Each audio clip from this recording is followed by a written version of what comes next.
Hello everyone, কেমন আছো তোমরা সবাই? আশা করছি খুব ভালো আছো। সঙ্গীতাস লাইফে সবাইকে আজ জানাই আরও একবার ওয়েলকাম আমার নতুন একটি ব্লগে। তো সকালবেলা ঘুম থেকে উঠে দেখি আজকের অবস্থা এতটা খারাপ, মানে দেরি করে উঠেছি, তারপরেও দেখো রাস্তায় একদম কুয়াশা, মানে ভর্তি।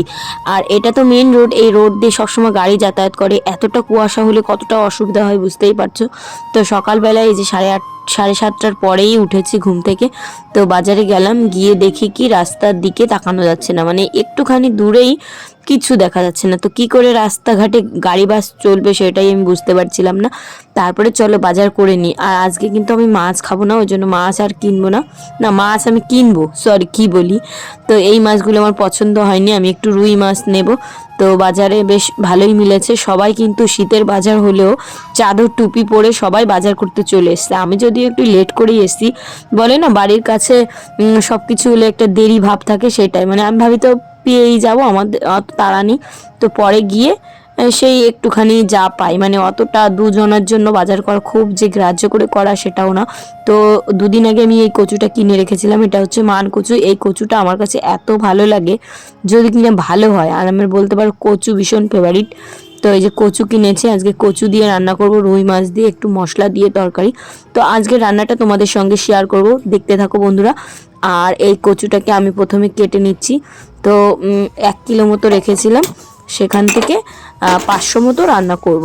তো এই যে কচুটাকে সিদ্ধ বসিয়ে দিলাম। আর এখানে আমি মাছ নিয়েছি, 2 রকমের মাছ, একটা হচ্ছে রুই মাছ আর একটা হচ্ছে কি একটা মাছ যেন আমি চিনি না ঠিক, কিন্তু খেতে দারুণ লাগে।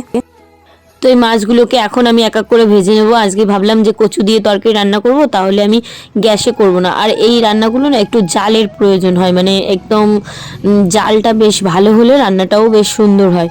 তাই জন্য দেখো আমি মাছগুলোকে প্রথমে ভেজে নিচ্ছি, কড়াইটা তেতে গেছে। আর ভাতটা করবো উনুনে। আর সকালবেলা দেখো এখনো পর্যন্ত কুয়াশার ঘোরটা কাটেনি, আবার তেমন যে ঠান্ডা তাও না, কিন্তু প্রচণ্ড কুয়াশা পড়েছে। আর কুয়াশা হলেই তো ভয় লাগে, তাই না?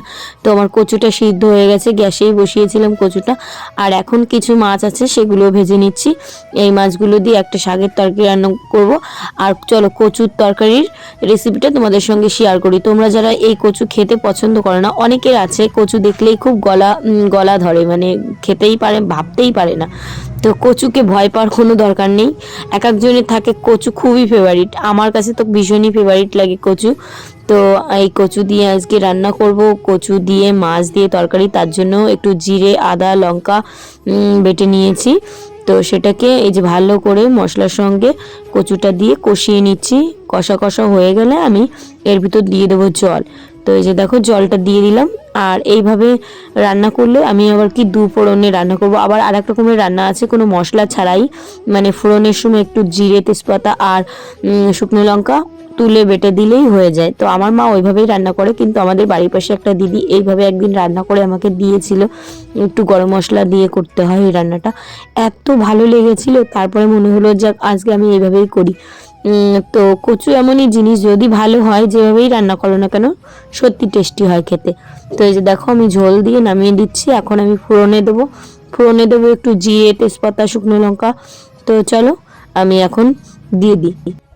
তো এই যে কড়াইটা চাপিয়ে দিলাম, কড়াইটা আর ধুলাম না, না ধুলেও কোনো ব্যাপার না, কারণ আমার 1-2 রান্না তো। তো পরে আমি একবারে ধুয়ে নেবো, ওই জন্য এই যে দেখো তেল দিয়ে আমি তেজপাতা শুকনো লঙ্কা দিয়ে দিয়েছি। এখন এটাকে ভাজা ভাজা হবে, তার ভিতর দিয়ে দেবো একটু জিরে। এইটার থেকে একটুখানি আমি ভেবেছি তুলে রাখবো, তাহলে আর একটু স্বাদটা বাড়বে। সত্যি এইভাবে রান্না করলে এতটা টেস্ট লাগে আর কি। তো এই যে দেখো ফোড়নে দিয়ে দিলাম। তো ভীষণ চিট ছিল হাতে, অমনি সরিয়ে দিলাম। তো এখন এটা ফুটতে থাকুক। আর আমি সেই ফাঁকে এই যে দেখো গরম মশলা নিয়ে নিয়েছি, মানে 2-3টে এলাচ আর একটুখানি লবঙ্গ আর একটু ওই কাঠ যেটা বলে, তো সেটাকে এখন বেটে এটার ভিতর দিয়ে দেবো। এইভাবে দিয়ে এখন ফুটিয়ে নিয়ে নামিয়ে নেবো, তাহলেই আমার কচুর তরকারি রেডি। তো সকালবেলা কালকে রাত্রে আমার তেমন কিছু খাওয়া হয়নি, মানে খিদেও পেয়ে গেছে, মনে হচ্ছে কখন খাবো। আর এই রান্নাটা এত ফেভারিট লাগে, তার জন্য আমি ভীষণ ব্যস্ত হয়ে পড়েছি, মানে খিদে পেয়ে গেছে আর কি রান্না করতে। এর ওয়েদারটা দেখো, এখনো রোদ ওঠেনি, 9টা বাজে। আর এই যে এখন ভাত খেতে বসবো। চলো কি রান্না করলাম তোমরা তো দেখেইছো। এইটা হচ্ছে কচু দিয়ে তরকারি রুই মাছ দিয়ে, আর এখানে হচ্ছে মাছ দিয়ে তেলাকুচুর শাকের তরকারি। আর এই যে ভাত। তো এদিকে আজকে ভাবলাম যে আজকে আর বাইরে বসবো না, যেহেতু রোদ নেই, কুয়াশাই আছে। তো এখানে একটু একটা চট পেতে নিলাম। মেয়ে, আমি আর সিঞ্জিনির বাবা তো নিচে বসবেও না, জুতো টুতো পরে থাকে। তা বললাম আজকে একটু বসে টসে খাও, ভালোই লাগবে। অমনি সেমনি বসলো, কারণ কি আর করবে, যখন আমি বলেছি কিছু তো করার নেই, মানে ইচ্ছা না থাকলেও তাও বসতে হলো আর কি। বুঝলাম ব্যাপারটা, তাই আর আমি কিছু বললাম না, যে খাচ্ছে যখন খেয়েই নি। তো শাকের তরকারিটা ভালোই হয়েছিল। তারপরে পরে গিয়ে রোদ উঠেছে, অমনি আমি জামা কাপড়গুলো ধুয়ে নিয়েছি, 2 বালতি জামা কাপড়। মানে কারেন্টও ছিল না, ঘরে মোটরও চলছিল না, ট্যাঙ্কিতে জল ছিল না।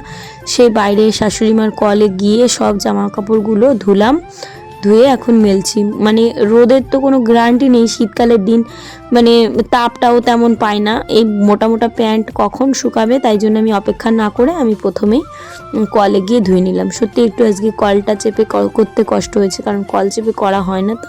আর কলগুলো যদি ভালো হয় তাও একটা কথা থাকে। তো যে হয়ে গেল, আর ওই যে আমার শাশুড়িমা বড়ি নাড়তে দিয়েছে, আর এই যে দেখো ট্যাঙ্কিতে জল ভরা হয়ে গেল। তো চলো এখন আমি ওই ঘরের কাজবাজ করি, মানে স্নান করার আগেই সব কাজ করে রাখবো। আজকে সকালে 1 কিলো দুধ রেখেছিলাম, দেবে না মোটে, জোর করে নিয়েছি। মানে আমি বলেছি আমি আজকে দাও। তো আজকে একটা রিক্সের কাজ করব, আজকে বানাবো পিঠে। তো চাল টাল কোটা নেই, অনেকদিন আগে 2 কিলো মতো চাল আনতে বলেছিলাম, আতক চাল। সেই চালটাকে আমি সকালবেলা প্রায় 500 থেকে একটুখানি বেশি ভিজিয়ে রেখেছিলাম। ভাবলাম যে দেখি আজকে মিক্সিতে একটু গুঁড়ো করব, কেমন হয়। তার আগে এই এই জায়গাটা আমি পরিষ্কার করে নিচ্ছি। তো এই খাটটার ভিতর অনেক জিনিসপত্র থাকে, তো এলোমেলো হয়ে থাকে, মাঝে মধ্যে ঠিক করতে হয়, কারণ জিনিস রাখার জায়গা না হলে আর কি করা যাবে বলো।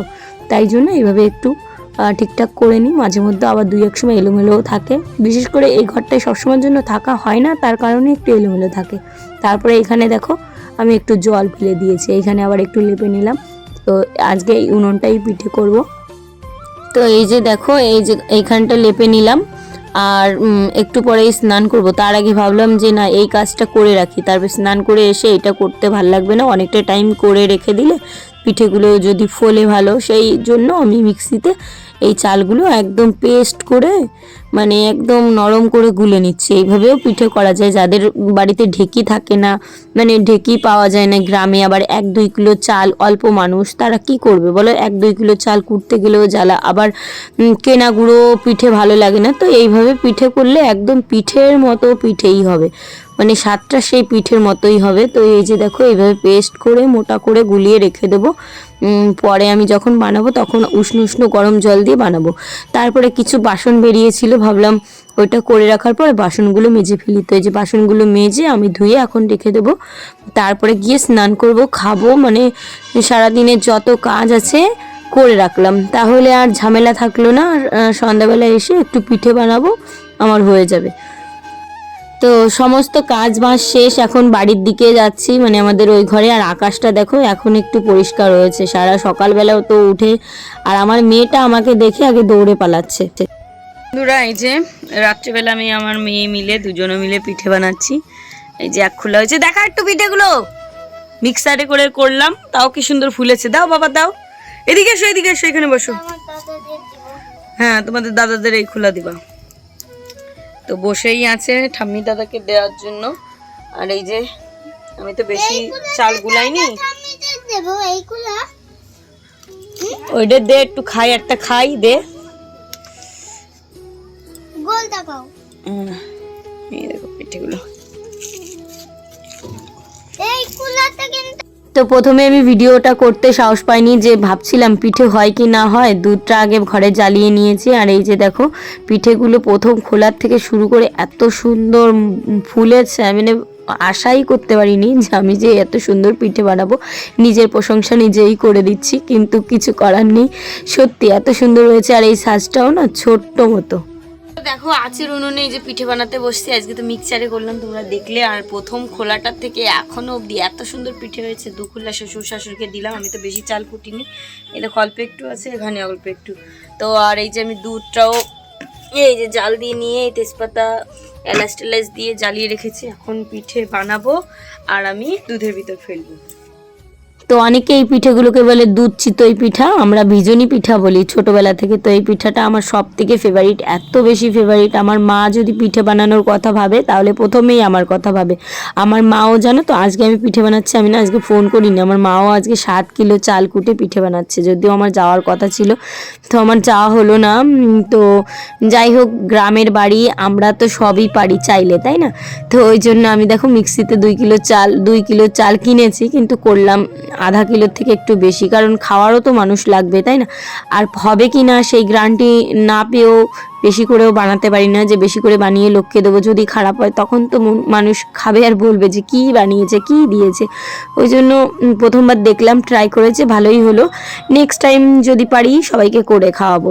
তো অনেকে আমার ভিডিও দেখে বলে তুমি একা একা বানিয়ে খাও, কিন্তু সত্যি কথা বলতে আমি একা একা কোনো জিনিস বানিয়ে নিজে নিজে খেতে পারি না। আমি মানে নিজে খাওয়ার থেকে বেশি পাশের মানুষকে দিয়ে খেতে আমি এত পছন্দ করি, এটার জন্যই কিন্তু আমি অনেকটা মানে আমার পরিবারে অনেক সমস্যাও হয়েছে।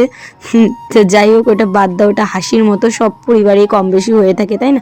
তো এই যে পুচকিকে ডেকে আনতে বললাম, সিঞ্জিনিকে, কারণ ও সবসময় মেশে, তো পুচকিকে বলেছে যে দিদি ভাই চলো আমি পিঠে বানাচ্ছি, অমনি ঢপ দিয়ে নিয়ে এসছে কিন্তু আমি। আর এই যে দেখো আমার পিঠেগুলো একদম সব ভিজিয়ে রেখেছি, মানে 4 খোলা মতো ভিজিয়েছি, বেশি ভিজাইনি। তো এটা সকালবেলা খাবো মানে, আর একটুখানি নিয়ে নিলাম, এতটা সুন্দর পিঠে হয়েছে, মানে সঙ্গে সঙ্গেই ভিজে যাচ্ছে, নরম তুলতুলে হয়ে গেছে। তো এটা করার পর রাত্রেবেলা একটুখানি ঘরে গিয়ে বসছি, অমনিও সিঞ্জিনির বাবাকে বললাম তুমি রাত্রে কি খাওয়া? তো বললো রুটি। তো তার সঙ্গে আমি আর কি তরকারি করব, তাই জন্য আমি ভাবলাম যে রুটির সঙ্গে একটুখানি ডিম ভাজি করব। আর আমার না পিঠে খেয়েছি অনেকগুলো, আর খেতে ইচ্ছা করছে না, তো কি খাবো করে, আর আমার খাওয়াই হবে না, তাই জন্য ভাবলাম এখান থেকে একটা রুটি দিয়ে একটা ডিম দিয়ে এগরোল করে নিই।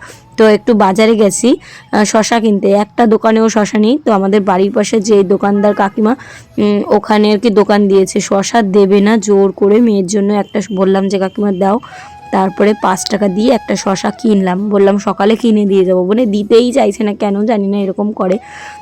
ছোট ছোট জিনিস নিয়ে যদি এইভাবে এরকম করে সত্যি খারাপ লাগে। তো একটা শশা নিয়ে এসেছি, আনার পরে তারপরে এই যে দেখো এখন বানাবো এগরোল। তো মেয়ের জন্য লঙ্কা ছাড়া বানাতে হবে, তো এটা হচ্ছে মেয়ের জন্য বানাবো। যে কোনো ভাজাভুজি জিনিস দেখবে সাদা তেল দিয়ে করলে ভালো হয়, কিন্তু ঘরে সাদা তেল নেই, তাই একটুখানি এই সর্ষের তেল দিয়ে করলাম, আর একটুখানি বাটার দিয়ে দিলাম উপরে।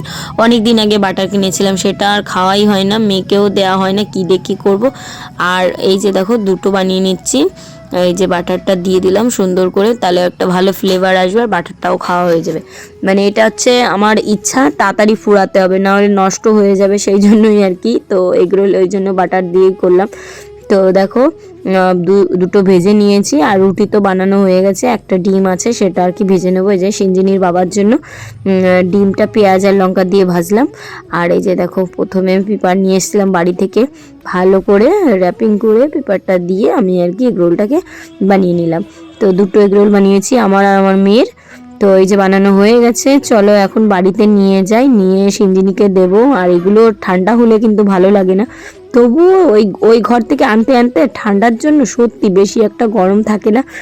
আর এই যে দেখো আমি এখন ওর বাবাকে ফোন করব যে দোকান বন্ধ করে আসো, আর 4টে রুটি বানিয়েছি, এই যে তো ওর জন্য 4টে বানিয়েছি, আর আমরা একটা করে এগ রোল খাবো, তাহলে রাত্রের খাওয়া কমপ্লিট হয়ে যাবে। সিঞ্জিনি 2-1টা পিঠে খেয়েছে। তো চলো বন্ধুরা, আজকের ব্লগটা কেমন লাগলো অবশ্যই কমেন্ট করে জানিও।